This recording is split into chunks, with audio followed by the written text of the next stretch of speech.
Hello! Hello! Sorry, you have to poke him sometimes. Wake him up again. So we just got out of Dolittle, this is like a preview weekend, but it's coming out on the Friday, so I'm not sure.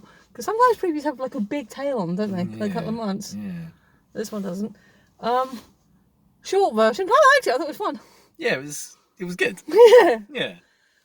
So, because you've read a couple of windows, so I saw a couple of headlines and some people talking.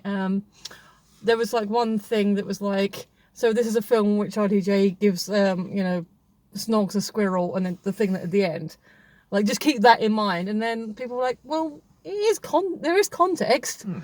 And again, the thing at the end, someone was on the forum I'm in was mentioning it. It's like, this is a thing that happened, and someone else told me, like, yeah, but it's a thing that was in the original stories. So apart from a few things like that, I didn't really read or watch any reviews. But you said you did read a couple of reviews. Yeah. They sort of they were mainly negative, really. Like, along the lines of not funny.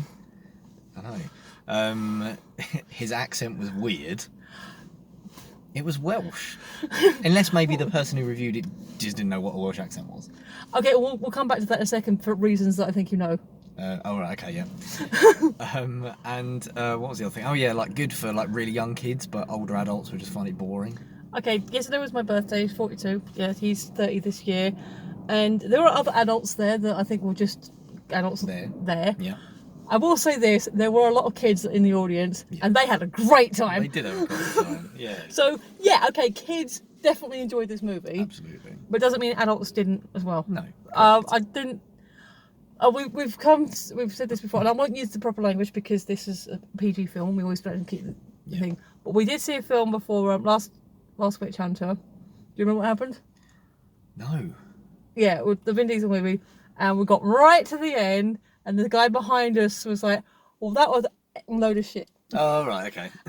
Nobody had that reaction or anything like that. No negativity that I heard. No. So that was still funny though, that guy. That was good.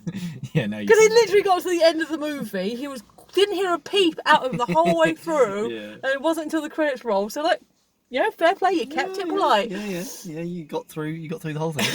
So that made me. So none of that, as far as I could tell, no murmuring or no shuffling. No. Well, the guy next to me was a little bit wiggly, but I was a bit. Sometimes you get a bit wiggly. But yeah, so the kids enjoyed it. I will admit, I was slightly thrown by Robert's accent, not because I thought it was really good, but because I'm used to him doing a British accent, and John's normally portrayed as British, right? Is English British, and and it was like, oh, he's Welsh. Well, that's very interesting. Which I find even more hilarious when you realize Michael Sheen's in the film. Yeah. So you've got an American doing a Welsh accent and a Welshman doing a British accent. Yeah, that was a bit topsy-turvy. But there's a similar thing happened in, I think it was the first Lara Croft movie with Angelina. Because Angelina's American playing British, and then you've got Daniel Craig as a British playing American. Yeah, that's right. His accent was worse. Her accent was good. But, so... It is always the thing, and as much as I'm used to hearing Robert doing non-American accents, primarily his British accent, which he's been rocking for 10 years. He's been rocking that accent for over 10 years. He's good at it. So it was more the fact I was kind of surprised, and it's always that weird disconnect. I have a similar thing when I'm watching Ewan McGregor doing non-Scottish accents. So yeah, you're going to have a slight weird disconnect when you're used to hearing one voice. But saying about weird disconnects in the other direction, I knew Tom Holland was in this film as Yip. Okay, I forgot because Tom Holland was using his British accent. Yeah. See, I didn't even realise it was him until the end, and I was like, oh. So accents are accents, and if accents can do them, then I don't know what that review was. So was that like basically the main thing? His accent's weird, or was it more that he was basically? It was just sort of like I just sort of dipped in and out of it, but they were the main sort of criticisms. Yeah. So, did you see any positive? Not really. Really? Yeah, I know. That's why I was very, very sceptical about this film, and I wasn't expecting to like it at all. Really? Not even like a little bit? No, honestly not. No, I thought it's going to be terrible. It's like, you know, it's that time of year when like some of the trashy films come out, and it felt a bit like like I watched the trailer the other day, and the trailer was a bit rubbish, and I thought, oh, it's just a paycheck movie for Downey, but the cast is good, so I just wasn't really convinced, but I loved it. Good. Yeah, I'm glad. I know. I'm really glad. Yeah. Because obviously we've mentioned before we have Cineworld cards. This is like it's the first film of the year, isn't it, for us? Is it? No, No, it's not. No. First film, the first one of February. Yeah, first one of February. Yeah. Yeah, but this is a good film. It's fun. Okay, fun. I had kind of lowered my expectations because I had seen the negative reviews, but I've always been I'll judge for myself. I've always been I'll make my own decisions. I'll make my own choices and views on a thing. So I may have lowered down a little bit, but I was just expecting a big dumb romp, which is what I got. Yeah. You know, so and the visual effect. We could talk about the visual effects are amazing. There's a scene like a few scenes later on with a dragonfly that gets right up in its grill. And it's like, okay, it was a little bit weird because you got the big bug eyes and the mouth was doing strange things, but graphically speaking, it was really beautifully done. Very good. Yeah. I would say the ants were funny. Yeah. The mice playing chess. That was adorable. Great. I mean, for me, there wasn't a point where you couldn't believe the animals, even when they were talking. Because like sometimes animation for animals talking can look really weird, but this kind of felt more natural. So I had fun. I enjoyed it. I giggled quite a few times. There was a point near the beginning. So we have the intro. Polynesia's doing the whole. Well, she's just known as Polly, but it's Polynesia, played by Emma Thompson. It took me a little while to catch on it with Emma Thompson. Okay, no, I got Emma Thompson. And so I put gum, and I'm gonna get rid of that because it's distracting me. So it starts with this animated opening crawl, which is really pretty, really well done. Although, having seen A Scanner Darkly, I did kind of get flashbacks. And if you've seen that movie, you'll understand why. But the animation was done really well. It did have the thing in the... oh, thank you for the gum. Yes. So it did have the thing where the movie, like the... I haven't seen, like, the... What do you call it? Not the other guy. Eddie Murphy. Yeah. I haven't seen the Eddie Murphy movies, but there was a kind of thing of with Rex Harrison's film of him being too old for his female lead. I was kind of concerned when they first started showing Lily that they're going to do like because obviously Robert's in his 50s now. I think so. Yeah, late 50s, and they're going to do like it's the old thing. But no, when they do show them, normally they have de-aged him, so he is age appropriate. Yeah. But unfortunately, she dies. He shuts himself off from the world. Like he is recognised and registered. Because in the original stories, like the because I saw the musical version with Philip Schofield, and it actually occurred to me you don't know a world before Philip was a casual singer, did you? No, I didn't. Because Joseph was 92, so you were alive. Oh yeah, but just. Yeah. Yeah. So I was listening to the soundtrack for that the other day, but I think that's kind of more at the beginning of because this isn't set on Puddleby, but it is the beginning of like John's career where this is more like he's had a career, he's been recognised as a genius, he's been gifted this manor for all the animals to live in, and people were visiting him, and then they were great adventurers. They were, they did explore. Like Lily was, a great explorer herself, and so she goes on an expedition herself, which we find out later. The reason John didn't go with her is because she insisted he stay take care of the animals, and she dies. So he basically becomes a hermit, which is where the film starts. Yeah. So we first meet Stubbins, who is the main young male protagonist, and he's like with his uncle and cousin or brother. It's not sure. We definitely hear uncle, but we're not sure who the other boy is. No. And he doesn't want to hurt the animals. He's watching a squirrel, and the other boy, the older boy, scares the ducks, and he's like, "Oh, shoot a duck!" And he's like, "I don't want to." He accidentally misses, but then actually accidentally because the uncle's like, oh, you got to stop missing on purpose, and he shoots a squirrel on accident. He's like, oh no, he feels really bad. He's like, we have to help him, and the uncle goes, well, we won't want to see an animal suffer, and hands him a knife. And I'm like, on the one hand, no, but on the other hand, well, actually, that's for the day that it's set in. That's actually quite a good. We won't, we'll not have the animals. We'll hunt them, but we won't let them suffer, which is probably quite progressive for Well, for them anyway. because we do see him, the uncle, again later, and he's talking to the missus. He's like, I don't know how your sister put up with him, because I think they must have adopted him. So yeah, he's like, we're trying to hunt, and he's releasing them. So it's the whole thing. So do you want to talk about when, like, so Polly finds him and she's like, follow Polly. So do you want to talk about the meeting, like going into the manor for the first time? Yeah, so he's obviously, as you said, closed himself off. There's these big, like, iron doors at the front of his the manor. Yeah. And the Polly leads him like sort of down a little hole in the wall, in fence, whatever it is, and takes him inside, and then he pops up in like the garden, just on the other side of the fence, and there's like the elephants and all the animals, and there's a peacock, I think. Which I did have a moment, it was like, can these animals survive in the British climate? Yeah, no, that was a bit weird. But then I guess they live in zoos, don't they? But then I don't know.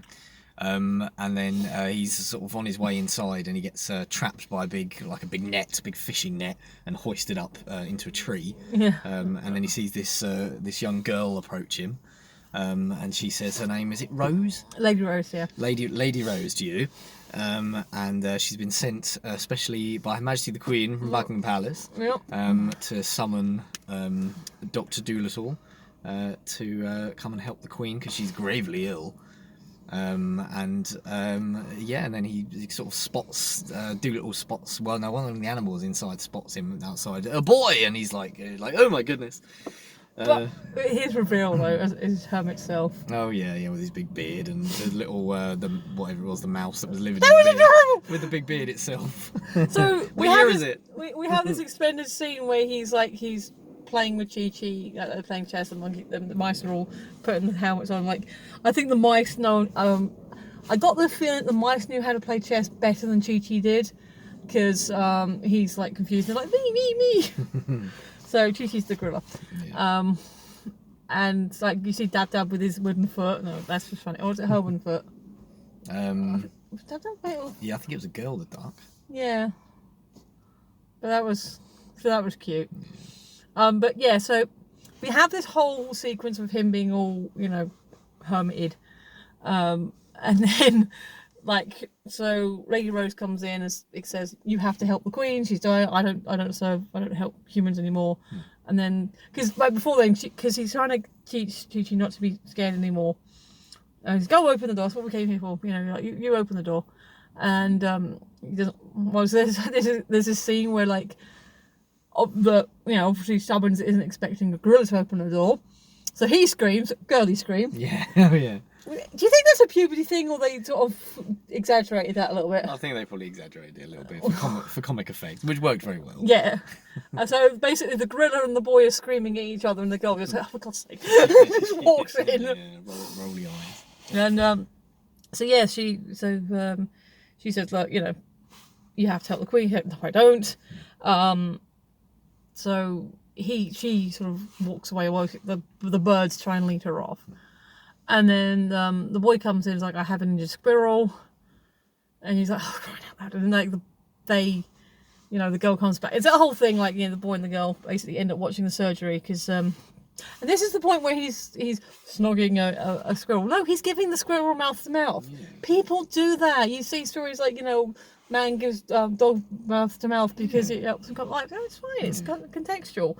I mean, it may look a little bit weird because squirrels are about this big, and but it's the thing. The squirrel lives. Context, people. There's a great scene where they're opening up the operating theatre, and they got the whole extended sequence, and Dab's acting in his nurse. So it was like forceps. Here you go. That's celery.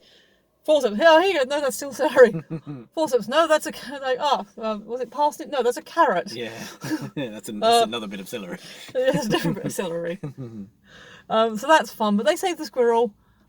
He has a moment when because they said, "Oh, someone should stay with him because he'll be all squirrely," or thing. And he had like the squirrel has like his name's Kevin, has major flashbacks, like of like war and everything. Like it's really vivid flashbacks, and he thinks the boy's a murderer. Yeah. Revenge. That was amazing. But yeah, so the animals, well. So Rose is talking to Stubbins about basically if the Queen dies, John loses the manor because, as it turns out, he thought it was for life, but it was the Queen's life, not his life.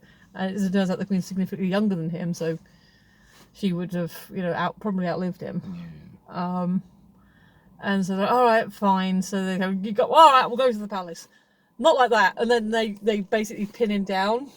And this mouse pops out, and this mouse has got a beard. It's so cute. So they're all. At one point, actually, because Lady Rose is very, very chill, because she sees like the stick insect, and goes, "Oh, look at you there, looking all like a twig," and sort of carries on with the day. So I like Lady Rose. And so they get all cleaned up. You see. Someone sending me a message. Was that YouTube?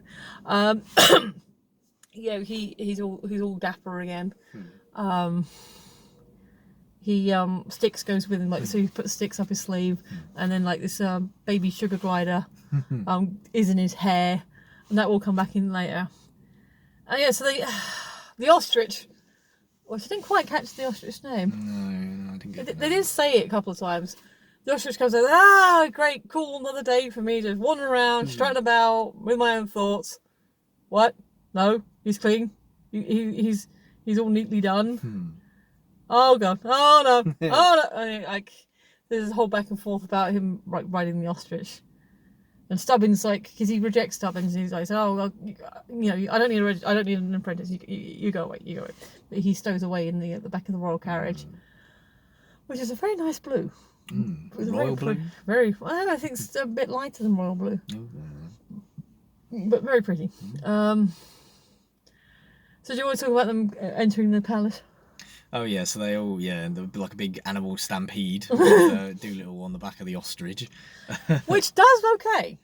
The ostrich does okay for a while. Until... Yeah, and then they all sort of stumble into the breaking things into the palace, and then finally into the Queen's bedchamber. Well, no, because before then, John, the ostrich stops. It's fine. John puts a hat on him, and then he goes, "Oh no!" And you have the thing with the armor going. I blame the hat. And he puts his head in the hat, like burying their head in the sand. Okay, so they're in the chamber. And then we're introduced to the Queen, who's laying in bed. Yeah, very gravely ill. And like all of her sort of aides and like footmen around her. And he sort of Dolittle starts to investigate. Yes. Like what's sort of very Sherlockian, I think that is but I think they're sort of atypical of the character because a doctor would do that anyway. Yeah, true. And we're introduced to the main antagonist. Yes. Michael Sheen's character, Blair. Was it Moodfly? Moodfly. With an umlaut. Yeah. But also Jim Broadbent as his co-conspirator. Jim Broadbent as one of the lords who's So in short, the conspiracy is that this man doesn't like the idea of having such a youthful queen. Like, how dare England be ruled by such a youthful queen? And essentially, because at this point I guess she doesn't have any heirs, so if she dies, he takes the throne. Which I'm not quite sure how that works, but I think it does. It's one of the succession things. Although I always thought it would go to because it's not at any point suggested that he's her brother or anything. No. Because I would have thought it would have gone to the next sibling. Because that's what happened when what's his face abdicated. That's how Liz got in. Yeah, I don't know. No, it was the king. Oh, yeah. So it wasn't. It was her dad, or Colin Firth. Oh yeah, George the something. Yeah, and then it was Liz. Yeah. But even so, so his brother stepped down. That's when Colin Firth became king. I know, I'm not good with names. And then it was Liz. So, but one step down, the next one, like if there's no heir, then it's the brother or the sister, or yeah. So I'm not sure how Jim Broadbent would have taken the crown, but maybe it would be like an. I don't know, because we've had like boy princes and kings before. I'm getting sidetracked. So, if you know anything about how the monarchy works, please feel free to give me a whole big speech. I will read it. So yeah, basically John tells Jip to go up to the Queen and sniff her and like, there's a dog on the bed, how? And he's got his glasses on, he's very cute. Yeah. And he said, I don't know, it smells funny and like kind of weird and fruity and flowery, and I don't it's a new smell to me. And so they go, okay.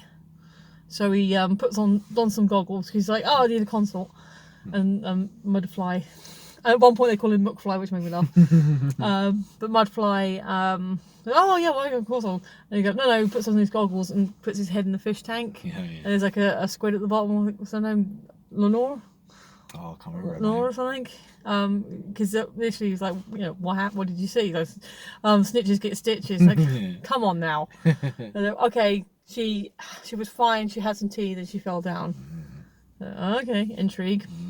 And so they find the tea caddy. Jip sniffs it, and they work out that it's Lady Nightshade.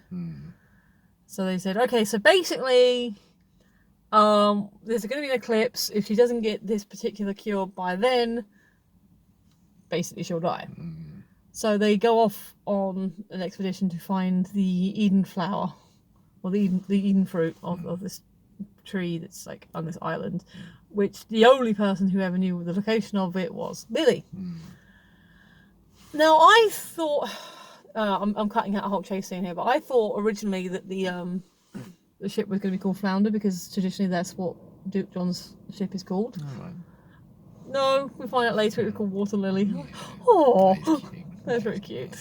So do you want to talk about the giraffe and the vixen rescuing Stubbins? Oh yeah, so oh god, right, yes. How did that come about? Basically, the giraffe just woke him up.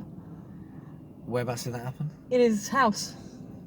Oh yeah, of course. Because because he does go home, because Lady Rose gives him a favour and thanks him for being brave. Yeah. And there's a moment with him and John where he's like, "Oh, but you said I'm your sister." No, I just didn't want to embarrass you in there, but run along home now. Which I thought was kind of sweet. It's like he is rejecting him, but he at least gave him a bit of dignity first. Yeah. So he's not a complete ass. So yeah, go on. So the giraffe in the window. Yeah. So sort of leans her head in the window, and wakes him up, and then you get the what was the name? Was there a name for the fox? Probably, but I can't remember. No.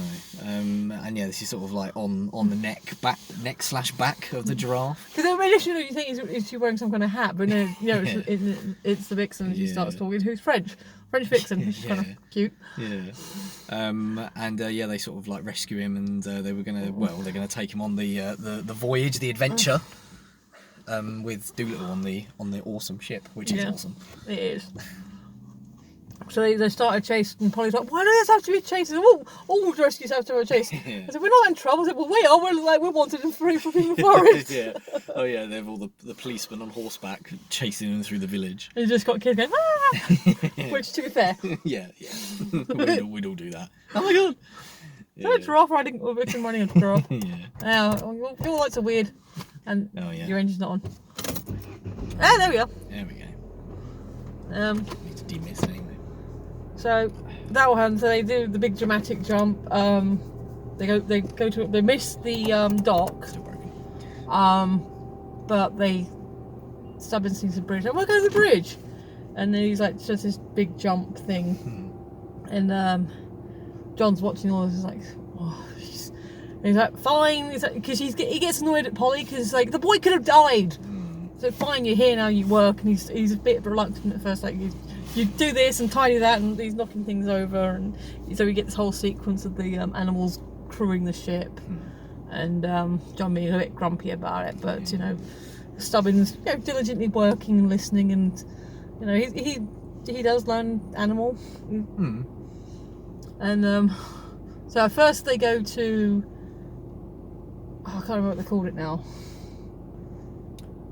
I know what you mean. But basically, it's Thief Island, and it turns out that Lily's father. It turns out the leader turns out to be Lily's father, who's Antonio Banderas, which I did not get. Oh, did you not? I did not get that with Antonio Banderas. I think this cast is amazing. Don't listen to negative reviews. I've always said that. Just make your My only criteria has always been, if it doesn't grab you for whatever reason, fair enough. But again, that's not you judging it. It's like that's not being grabbed. So there's a whole adventure. There's an extended sequence where he's so basically the leader, whose name I forgot. I want to say Ralph. It began with an R, didn't it? Yeah. Ralph. It's Ralph now. Yeah, it is now. Was like So this is where the dragonfly comes in. So John's like gets James the dragonfly to talk to the ants, who are very much mafia. It's like, we accept your offering, but what he's like, oh, you come here on the day of the daughters. Wait, which daughter? Oh, Sheila. My Sheila! Oh, so James is having a romantic crisis. Oh. Like, you're dating for 2 weeks, get over it. So he offers him, they basically give him a couple of sugar cubes as offering. They say, well, what's your offer? They say, well, 2 more now and another 2 later on. And so the ants pick the lock. They go through this area, but it's barred off, but obviously Stubbins can get through. He gets caught trying to steal the journal. And the reason it's so precious to Ralph is basically because it's the last thing he had of Lily that was found when she was shipwrecked. But yeah, you can understand that. But basically he puts John and Stubbins in prison, but he takes Stubbins out and says, oh, you're better off with that. And John's like, yeah, just go, you'll be fine. Like, you're my friend. And I know, right? But so they have a bit of a moment, but basically Ralph recognises that Stubbins is kind of along for the ride and doesn't want him to get hurt. Which is okay. Again, there's some things like, you're with us now, your family. So for better or for worse, I think he would have tried to give Stubbins a good life. Yeah, probably. Yeah. You know, might be a life as a thief, but you know. So he had some ability. He wasn't going to hurt the boy. So it turns out that. Do you want to talk about the tiger fight? Oh yeah. So he's sort of chained up to like this big sort of plinth in his cell. And they introduced this tiger. What was his name? Barry. Oh yeah, Barry. Barry the tiger. Barry. Barry's a great name to say in Welsh. Yeah, it is. And he's sort of having a bit of a crisis about his mother and like his sibling. I would never go. No. His sibling has achieved more than him, and he's like, "Oh, do you love me now, mother?" Your brother kills poachers for a living. Yeah. He sort of has a bit of an unofficial therapy session with the doc. Because there's a bit of a chase around, because like this is hair that's making bets on it. Oh yeah. Ah, you down now, doc? Yeah. So what do you think about the animals using modern language? I mean, it's unusual given the time period that it's obviously set in. But I mean, it's about a man that talks to animals, so they've all got their own personalities, though. Yeah, they have. Which is kind of cool.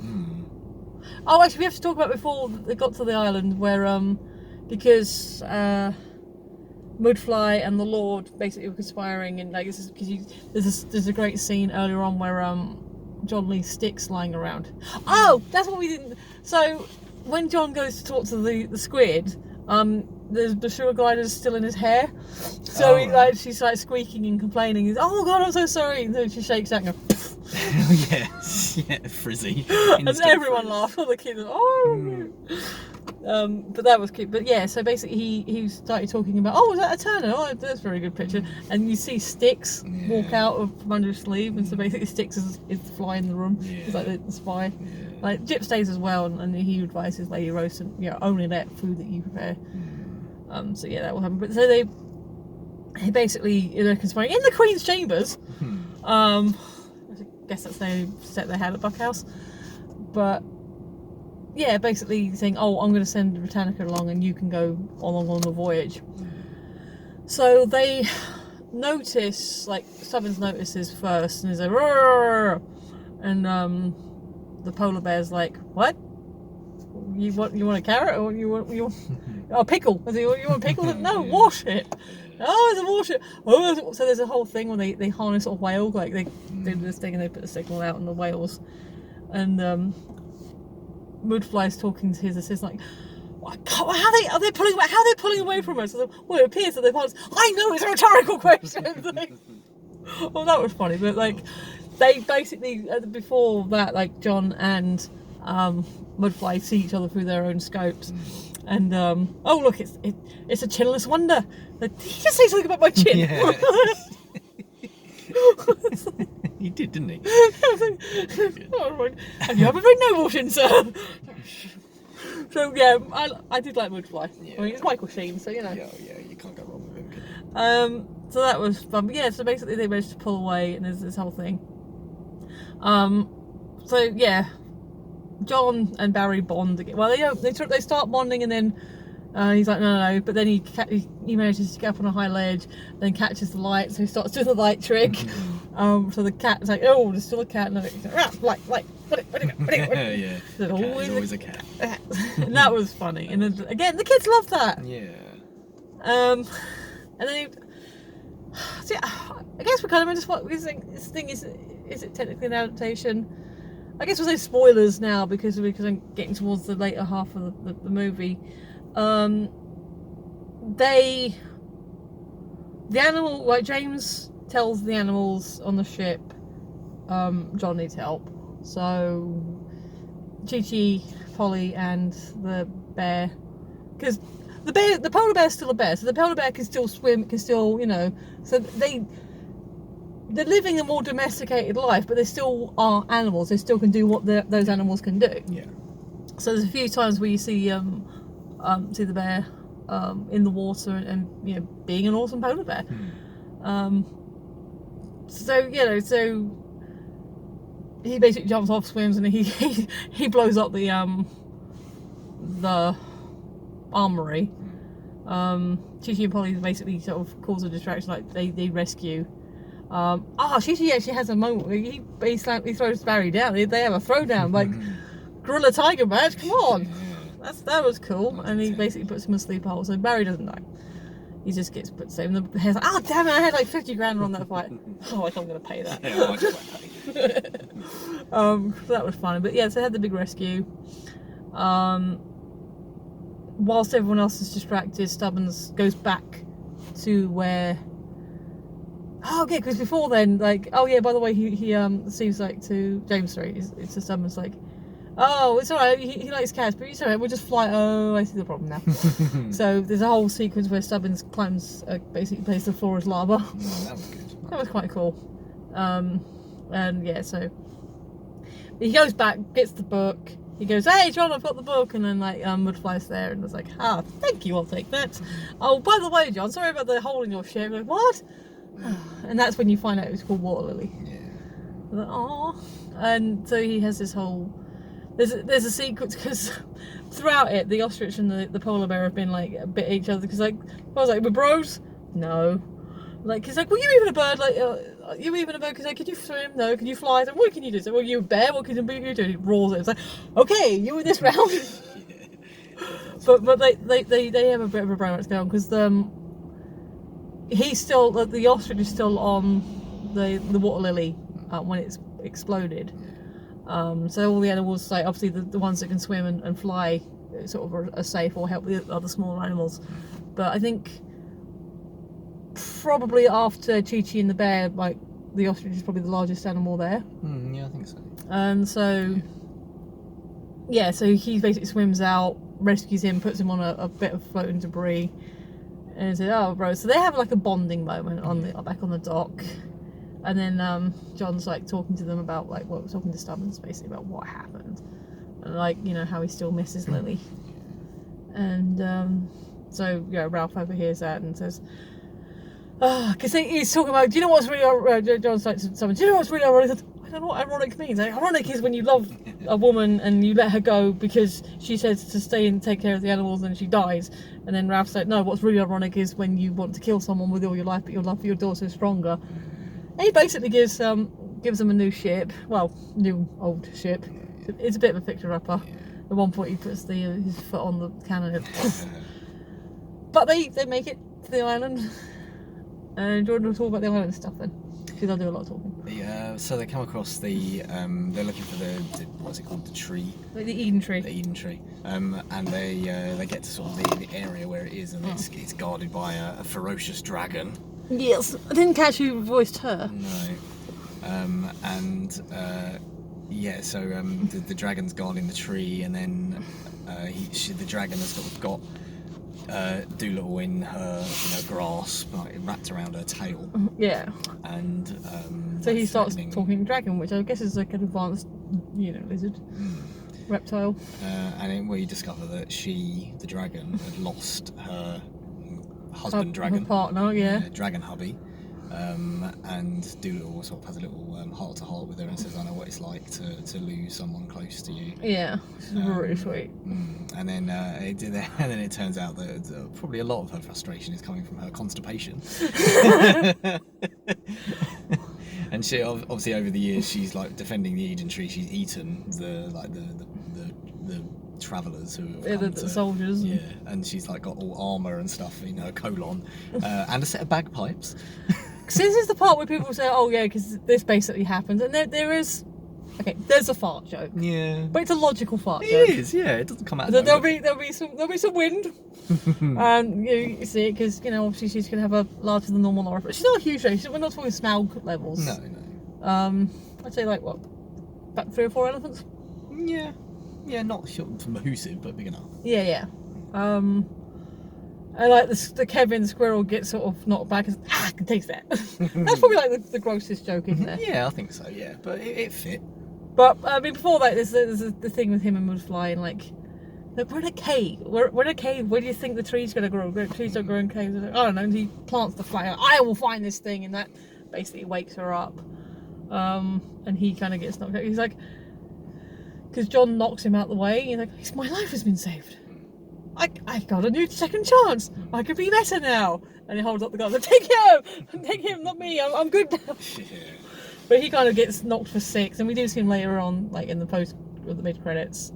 There isn't a post credit. There's a mid credit where basically Polly's giving a summary. He's like, oh, by the way, and he tries talking to the bats, and like, we're not actually sure what happens to him, but the bats. Yeah, they swarm. they swarm.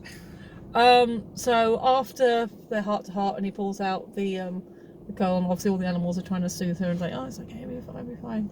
Yeah, we got you. Like, Dad was like, hold my feather, hold my wing. She agrees to let them take the plant, like, and they don't, like, all they do is take a fruit. There's a whole thing where the animals basically trying to reach up and get them, and Kevin grabs the fruit, and then John leaves his rings, and I guess it's his pocket watch or something. They had Lily's picture in. Yeah. So I know that's a gift for him, like saying his final goodbye. And yeah, so they race back to England. Like there's the Archbishop. Yeah, I think so. Yeah, Archbishop's there doing last rites, and there's this whole sequence where John basically bursts in, and like, we're here, we're stop, no, and like they were basically trying to stop him, and like there's a whole extended action sequence where like he ends up under a table, and you see Stubbins go under the thing, and like the baby sugar glider tries to fly over, and he accidentally drops it, but Stubbins comes out from underneath the bed and catches it, and then like basically everyone's trying to stop him, and he just puts some drips in her mouth, which wakes her up. And then like Styx is there, and he's like, oh, by the way, this is what I overheard. And basically they check the Lord Jim's pocket, because he tries to get away. Like, it's preposterous, you really believe he's talking to a stick insect? He's like, well, I talk to ladybugs, I'll make a wish. It's like random soldier, like, I'll talk to him. And so they find the vial of nightshade, or whichever one it was, and they're like, the Queen's like, yeah, alright, you, gone, not you, Dolittle, I want to speak to you. Like, who's this boy? Anyway, so, man, this is Stubbins, he saves you, like, cool. And like, so Lady Rose gets him a little peck on the cheek. The Queen thanks John for his services.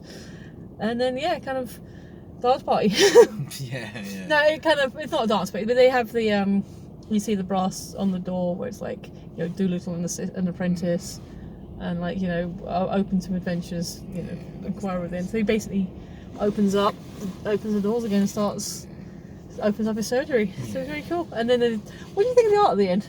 I thought it was beautiful. It's really lovely art. I don't know if they all get knighted, but they definitely all get honoured. Which is really kind of got this so it's a sequence of them all receiving medals, and you can see like the one of Dab, she's looking really proud and like very thing, and Jip's like with some of the other dogs, and they like you have all this like sequences like the giraffe gets like three pictures, and right at the end they do this pan out with all of the pictures on the wall, and it focuses right back in where Styx is, and like this tiny little thing with this tiny little insect with this tiny little medal. That's just so cute. That was great. I had to do some kind of art book or something of that because I didn't mind. Yeah, that'd be really pretty. But yeah, that's basically it, and it was fun. It was fun. It was. Would you say it's uncynical? Yeah. Yeah, it's just a fun movie, really. What do you think of the way they did the animal? Because at the beginning, when John's hermiting, they do show him like grunting and squawking and doing some stuff, but then it kind of shifts focus where it's like you hear the conversations. Yeah. What do you think of that approach to it rather than? Yeah, I think I preferred that rather than having the grunting and stuff. I think that would have become a little bit unbearable, if I'm honest. Because I know I haven't done the musical for a while, like this, well, either the film or the stage musical, but they did have basically, you know, Rex, Philip, whoever was playing John at the time, making noises and then basically translating. I have never saw the Eddie Murphy movies, so I'm not sure how they approached it there. But it's like, it's one of those perspective shifts where if you're on the outside, you're just hearing the grunts and squeaks. Yeah. But if you're in the inside, then you hear the conversation. Yeah. And I think, that worked. For me, that works. Yeah, I think so. But any other? Just go and see it. It's just really good fun. Favourite scenes, like what that we haven't covered? I don't think I had a favourite scene. I think it all worked. It all gelled together very well. And or a moment or something that. I don't know really. No, I don't think I have one. Okay. I just think it was just overall it was just really, really good. It was good epic. Yeah. Sort of very epic film, and well exceeded my expectations. Who would you recommend?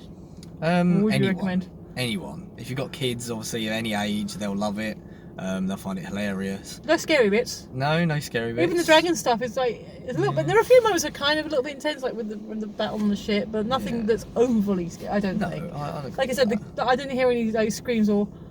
I think there was a couple of moments where they thought someone had died, and they were like, "Oh," but nothing like like they were scared or. No, nothing like that.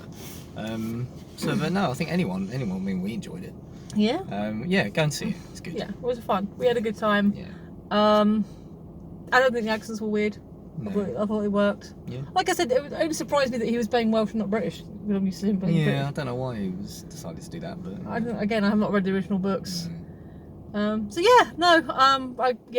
of that. It was fun. I actually had a really good time. It's definitely worth seeing on the big screen. It's very pretty. Like I said, the CGI is good. Go check it out. Don't. Like I said, unless it didn't appeal to you for some reason from the trailers, which I'm not sure how a goofy animal adventure movie wouldn't appeal to you from the trailers. If you've got a card, if you've got a voucher, if you're not sure, go see a matinee. Yeah. If you've got a Cineworld card, then go anyway. Or whichever local theatre is to you. But yeah, just fun. Just go see it. Alrighty, running out of time. So. Thanks for watching. Do the algorithm stuff. I've been Michelle. He's been Adam. Hello. Goodbye. We'll see you next time. Bye.